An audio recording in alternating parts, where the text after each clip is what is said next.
How does online rhetoric fuel real-world violence against vulnerable communities? Anatomy of an assault. How rhetoric became brutal reality in a Carpentersville McDonald'S. Online hate provides the script for offline violence. It starts with a very orchestrated network of right-wing accounts pushing potent scare tactics like men disguised as women in girls' restrooms. What follows is a predictable surge of violence by those willing to enforce gender conformity with their fists.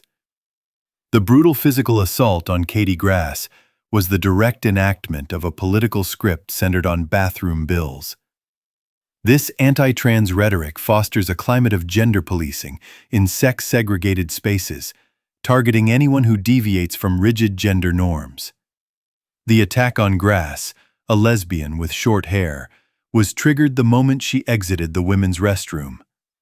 Her assailants immediately called her a faggot, a homophobic slur that linked her gender non-conforming appearance to her sexuality.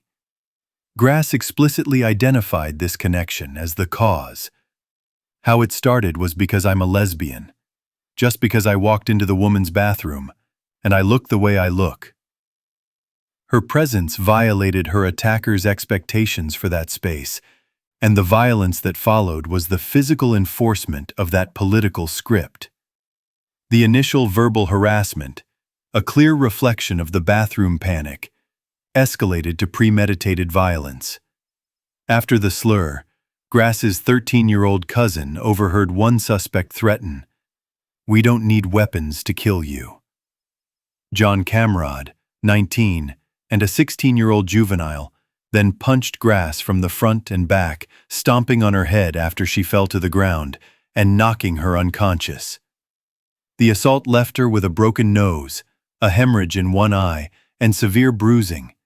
However, despite this obvious attempt to terrorize, the Kane County State's Attorney's Office initially declined to file hate crime charges.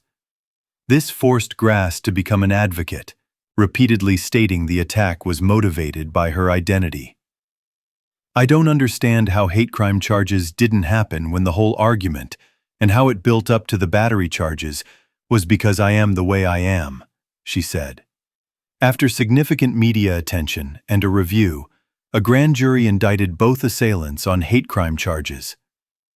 "I fought so hard and I finally got it." The attack on Grass was not a random anomaly, but a predictable consequence of a political environment rife with hostile rhetoric, a process known as stochastic terrorism. This is fueled by what California State Senator Scott Wiener calls an orchestrated attack machine of right-wing media and influencers who amplify anti-LGBTQ+ narratives. Groups like the Heritage Foundation and Alliance Defending Freedom start by crafting anti-trans model legislation, including bathroom bills, to use as a wedge issue.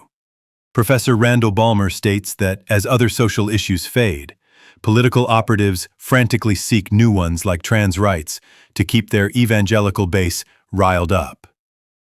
GLAAD President Sarah Kate Ellis says that then, when media networks broadcast horrific lies about LGBTQ people, an increase in threats and violence is the natural result. The final layer of this tragedy is the reported identities of the assailants: a black 19-year-old and a Latino-looking 16-year-old, which suggests a case of horizontal hostility, where the authoritarian playbook succeeds in fracturing solidarity among oppressed groups.